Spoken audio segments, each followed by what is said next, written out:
Hi, welcome back to my channel.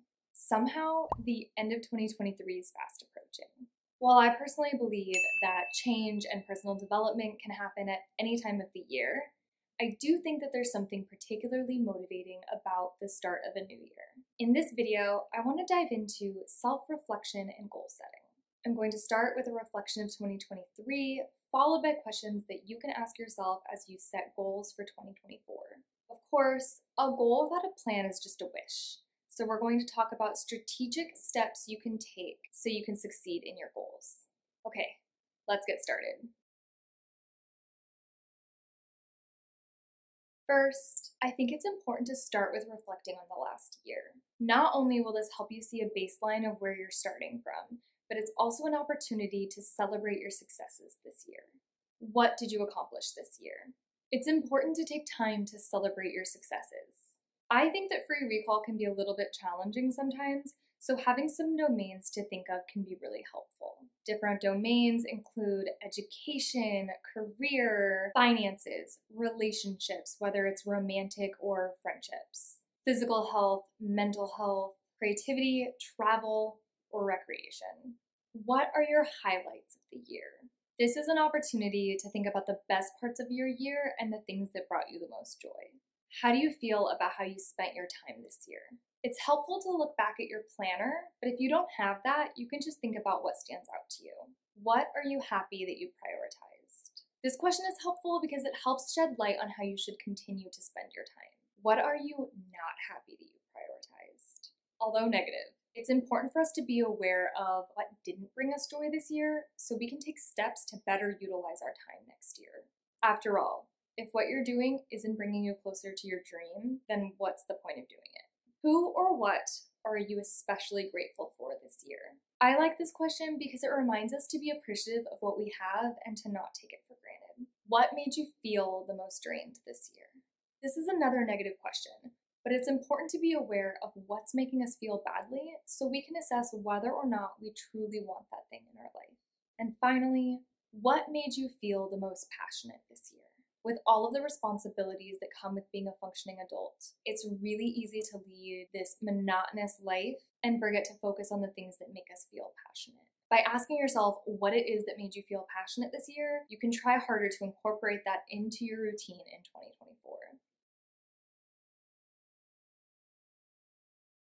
Now I'm going to share my answers to the 2023 reflection. If you're not really interested in that, you can totally just skip ahead to the next chapter. It's a little hard for me to think about the accomplishments that I made this year. I've already passed some of the milestones that a lot of people would think of, such as getting married and graduating. And then there's other milestones that people think of, like buying a house and starting a family that I'm just not ready for yet. So instead, I'm looking at my 2023 goals and what I made progress on. One of my goals was to have a healthy marriage. Truthfully, my husband and I encountered a lot of challenges this year that really tested us, but we supported each other and we made it through. Another goal that I had for 2023 was to improve my financial stability. I did get a raise this year, and I did increase my personal savings as well as my joint savings. So while there's still room to grow, I am proud of what I did this year. In terms of mental health, I think I did a pretty good job at managing my anxiety with all of the uncertainty that I faced this year, especially when those things are the kinds of things that would normally make me just a little bit crazy. So it's a little bit hard to quantify something like that, but I am proud of how well I did at managing my anxiety this year. I also think that my physical health was a little bit better in 2023 than it was in 2022. Unfortunately, I do still have chronic wrist pain, but what I've done with my rheumatologist has definitely led to some improvement. At the very least, my physical pain isn't affecting me emotionally quite as much as it was before. I also wanted to strengthen my friendships in 2023. I spent time with my friends, I reconnected with old ones, and I even made some new friends. Another one of my goals was to continue learning Spanish, and I did do that. I maintained my Duolingo streak, and I know a lot more Spanish this year than I did last year. Finally, and this is getting a little meta, but I had wanted to post consistently on YouTube, and I did do that. It was really scary, and I doubt myself constantly, but I'm really proud of myself for putting myself out there and not allowing my fear to hold me back. My highlight of the year was definitely travel. Travel is really important to me, and it's something that I make a point to prioritize. My husband and I went to Washington, D.C. for his birthday, Boston and another part of Massachusetts for Passover, New Orleans for a friend's bachelor party, Puerto Rico for our dating anniversary, and Connecticut for our wedding anniversary. We also went to New Jersey for a Blackpink concert, and it was so much fun, and I can't wait to see them again. In terms of how I spent my time, I'm glad that I went on dates with my husband and made a point to hide him these little love notes that I think really strengthened our bond with each other. I'm happy that I made time to see my friends and I learned Spanish. I also consistently moved my body and I started incorporating more of my lunch breaks into my day so that I had a better work-life balance. I'm also happy that I made time to be creative, whether that was through YouTube videos or crafting. I'm grateful for my family, particularly my husband, my sister, and my niece. I'm grateful for my husband's family who have always been so welcoming to me. I'm grateful for my friends who are really supportive to me even when I've had a challenging year. I'm grateful for the health that I do have, and I'm grateful for the things that my body allows me to do. While my job certainly isn't easy, I'm grateful that I have the job that I do and that I have people at work who support me. I'm also grateful to live in New York City, where I have access to activities and experiences and medical professionals. I think I really allowed my creativity to shine this year and bring back some excitement in my life that I had been lacking. However, I don't think I did the best at balancing everything, and I didn't allow myself to rest when I needed to. By recognizing this, I'm hopeful that I can live a little bit more softly next year. Now that you've reflected on your highs and lows from 2023, it's important to reflect on what you want in 2024. Again, there's questions that you can ask yourself to help you figure out what's important to you. If you could be anyone, experience anything, or have anything, what would it be? Personally, I recommend thinking about what you want to accomplish in your lifetime and then work backwards. I think it's a helpful way of looking at it because generally you're not going to get to where you want to in a number of years if you're not taking steps towards that now. And like I said earlier, I recommend thinking about different domains such as education, career, finances, relationships, physical health, mental health, creativity, travel, or recreation. What is the biggest goal you would like to accomplish this year? While most of us have many goals across various domains, it can be a little bit hard to make progress if we stretch ourselves too thin. So I think it can be a good idea to pick one or two that we want to focus on above all others. Who or what motivates you the most? You can consider who inspires you or who you want to emulate the most. You can also consider what motivates you, what makes you feel your best, what you value, or even what circumstances you're trying to avoid. When am I my favorite self? By thinking about when we feel our best and when we engage in the behaviors that we value the most, we can be more intentional in how we spend our time. What core beliefs do I have that are preventing me from achieving my goals? A common technique in cognitive behavioral therapy is to identify the core beliefs that we hold. These beliefs are ideas that we hold about ourselves, others, and the world. They're generally not very realistic and can hold us back from making progress towards our goals, such as thinking that we're not good enough or that we're not deserving of happiness.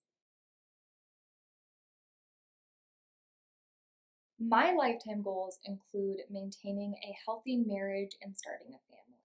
I would also really like to get a dog. Having a healthy body and mind are also big priorities for me. It's important for me to have financial stability, but also feel fulfilled in the work that I do. I'd like to own a home one day and be well traveled. I'd like to have strong, fulfilling friendships, be bilingual or multilingual, and engage in hobbies that bring me joy. My 2024 goals are pretty similar to my lifetime goals with a few exceptions. I personally don't know that I want to buy a home in New York, so instead I would focus on saving money so that I can afford a down payment when I'm ready. I would also like to pursue a second income stream so that I'm not fully dependent on my full-time job. And I want to make sure that 2024 is the year where I finally go on my bucket list trip to Greece and Italy. So I think the biggest goal that I want to accomplish this year is that bucket list trip to Greece and Italy. It's something that I've wanted for a long time, but I've kind of gotten sidetracked by more instant gratification. This year, I want to make a point to save money for the trip and also set aside time to make a plan for the trip.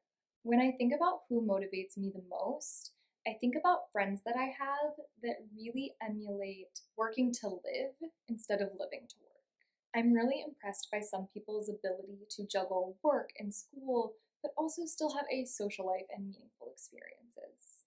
And I think that I'm my favorite self when I am making memories with my friends, family, and my husband. Kindness and supporting others are things that are really important to me, and I do think that I feel my best when I am showing that care for others. As I said earlier, a goal without a plan is just a wish, so it's really important to map out the steps that you're going to take to make progress towards your goals. That's because a goal is an end result, and normally you're not going to get there unless you're implementing behaviors to actually bring you there. For example, if you want to save $1,000, that's just not going to happen on its own. What will you do to get there? Will you create a budget? Will you set aside $50 a week? Will you put that money that you're setting aside in a high yield savings account? There's a lot of different ways to achieve this, but it's important that you think about how you're going to achieve it. How will you stay consistent with it? One option is temptation bundling, which is when you pair something that you need to do with something that you like to do.